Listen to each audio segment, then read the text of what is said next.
House taxes ఎంత దారుణం అంటే నిన్న మొన్న కూడా 50% రాయితీ ఇస్తాం ఢిల్లీలో చెప్పి మెసేజ్లు పంపుతూ ఉన్నారు అందరికీ. జగన్ గారి ప్రభుత్వంలో every year 15% enhancement document value మీద చెప్పి అనేక అవకతవకలు గురి చేశారు. ఇవాళ మా దగ్గర ఆధారాలు ఉన్నాయి. చాలా తక్కువ ఏరియాలు ఇల్లు కట్టుకున్న వాడికి కూడా 35,000 25,000 ట్యాక్స్.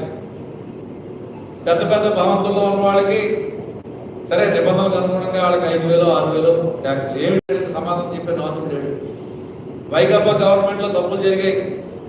ఆన్లైన్ సిస్టమ్ పెట్టారు. సెంట్రలైజ్డ్ గా యాక్టివిటీ ఉంది.